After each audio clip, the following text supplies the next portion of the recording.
like to take just a few minutes to address our Cornerstone family in particular. First, I want to tell you that we miss you, and we're anxious to see you again face to face. This is an update on where we stand regarding reopening our church for public gatherings again. The latest announcement by the governor is that the lockdown will continue through June 9th. Now, we know that these dates are ever changing, but we'll go on that as our best case scenario.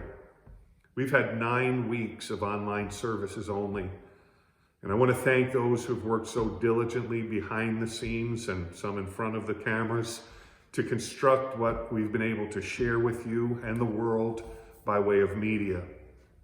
Particularly Pastor JC has worked long hours every week and delivers an excellent presentation of our unusual services, and that without sufficient equipment or staffing.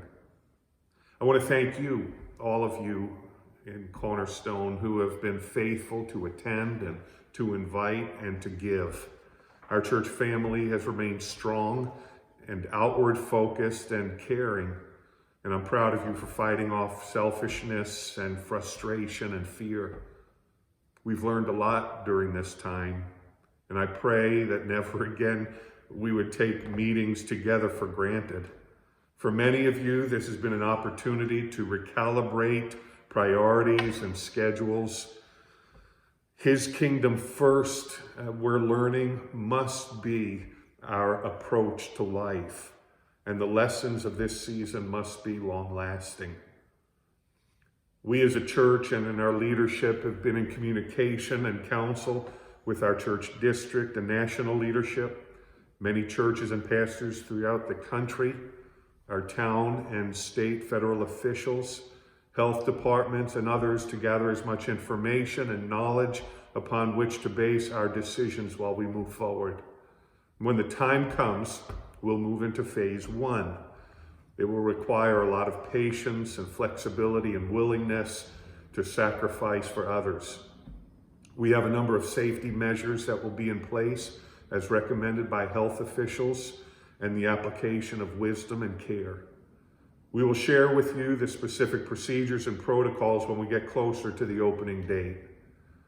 Know this, we are not driven by fear, rather motivated by love for others in our church family and our community.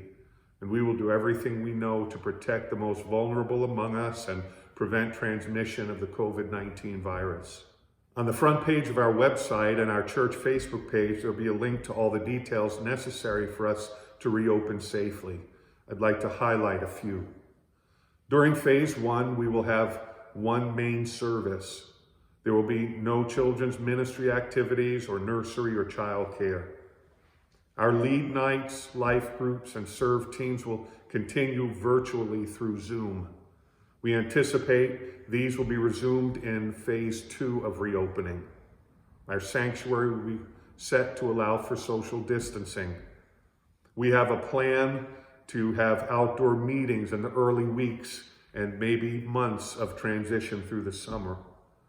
These times will likely take on a little bit of a different form than we might call normal, but will incorporate music and worship, preaching, prayer, and community, which we've all been desiring. Our ministry at Cornerstone has not slowed. There's certainly a different look and a feel, but we're continuing in worship and preaching, teaching, connecting with our kids, prayer, discipleship training, all virtually via Zoom. These new ways of connecting have not simply been a way to survive. We have been believing God to do great things in this season, and He has been faithful. Oftentimes after our online gatherings, Pastor JC and others in my family will affirm that the Holy Spirit was definitely at work. Pastor JC has dubbed these times virtual visitations. We are expecting this to be the norm and for God to grant us His presence even in our isolation. I encourage you to be engaged on this new platform. It's truly easier now to attend church than it ever has been, and we need each other. Finally, and maybe most important, if you're at high risk because of your age or underlying health conditions, I encourage you to stay at home and continue watching online during phase 1. Well, I'd love to see you in person.